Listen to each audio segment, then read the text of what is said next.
कहानी, सास का सपना और बहू की ताकत।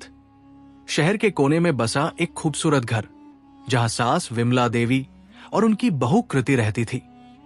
विमला देवी बचपन से सिलाई ढाई में माहिर थी।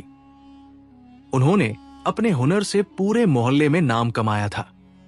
उनका सपना था कि वे एक दिन अपनी खुद की सिलाई की दुकान खोलें, पर आर्थिक तंगी और जिम्मेदारियों के कारण उनका सपना अधूरा रह गया। दूसरी ओर कृति एक पढ़ी लिखी और आत्मनिर्भर लड़की थी। वो एक बड़ी कंपनी में मार्केटिंग की नौकरी करती थी। दोनों के स्वभाव में काफी फर्क था, लेकिन दोनों एक दूसरे की इज्जत करती थी। सपना सुनहरे भविष्य का। एक शाम विमला देवी अपने पुराने सिलाई मशीन पर कुछ सिलाई कर रही थी। कृति, माँ जी, आप इतने अच्छे कपड़े सिलती हैं, कभी सोचा है अपनी दुकान खोलने का? विमला देवी हंसते हुए, अरे बेटा, ये सब अब मेरे बस की बात नहीं। उम्र निकल गई और जिम्मेदारियों में सपने भूल गए। कृति, सपने कभी उम्र के मोहताज नहीं होते। माँ जी, आप चाहे तो मैं आपकी मदद कर सकती हूं। विमला देवी ने कृति की बात को हल्के में लिया, लेकिन कृति ने मन में ठान लिया कि वो उनकी सास का सपना जरूर पूरा करेगी। पहला कदम, कृति ने अपनी सास के हुनर को बढ़ावा देने की ठान ली। उसने अपने ऑफिस के दोस्तों से विमला देवी के सिलाई के काम की तारीफ की और उनके बनाए कुछ कपड़ों की तस्वीरें सोशल मीडिया पर पोस्ट कर दी। कपड़े देखकर कई लोगों ने ऑर्डर देने शुरू कर दिए। कृति, माँ जी, देखिए, ये लोग आपके बनाए कपड़े खरीदना चाहते हैं। अब तो आपको अपनी दुकान खोलनी ही पड़ेगी।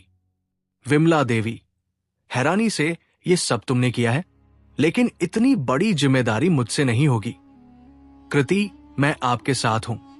माँ जी, हम दोनों मिलकर करेंगे। सपने को आकार देना। कृति ने विमला देवी को छोटे छोटे काम समझाए। उन्होंने एक छोटी सी दुकान किराए पर ली और उसे सजाया। दुकान का नाम रखा गया विमला क्रिएशंस। धीरे धीरे दुकान चलने लगी। विमला देवी को ग्राहकों का प्यार मिलने लगा। उन्होंने अपने पुराने हुनर में नए डिजाइन जोड़े और कृति ने उन्हें ऑनलाइन बिजनेस के गुर सिखाए। समाज की बातें और संघर्ष। हालांकि पड़ोस की औरतें ताने मारने से पीछे नहीं हटी। पड़ोसन, अरे ये क्या जमाना आ गया है, सास और बहू मिलकर धंधा कर रही है, ये सब औरतों के काम नहीं है। लेकिन विमला देवी और कृति ने इन बातों पर ध्यान नहीं दिया। दोनों ने एक दूसरे का हौसला बढ़ाया। सपने का उड़ान भरना। एक साल के भीतर विमला क्रिएशंस पूरे शहर में मशहूर हो गया। दुकान के साथ साथ ऑनलाइन ऑर्डर भी बढ़ने लगे। विमला देवी ने महसूस किया कि उनकी बहू सिर्फ एक घर की जिम्मेदारी निभाने वाली औरत नहीं, बल्कि उनकी ताकत है। विमला देवी खुशी से, कृति, अगर तुम न होती तो मेरा सपना कभी पूरा नहीं होता। तुमने जो किया है, मैं उसका एहसान कभी नहीं चुका पाऊंगी। कृति, माँ जी, ये सब आपके हुनर की वजह से हुआ है। मैंने तो बस एक राह दिखाई है, नई शुरुआत। अब विमला देवी और कृति की जोड़ी पूरे शहर में मिसाल बन चुकी थी। सास बहू के रिश्ते को लोग एक नई नजर से देखने लगे। उनका साथ दिखाता था कि सपने उम्र, हालात या रिश्तों के बंधन में नहीं होते। और इस तरह विमला देवी का सपना और कृति की मेहनत ने उनके रिश्ते को मजबूत करने के साथ साथ उनकी जिंदगी को भी नई रोशनी दी।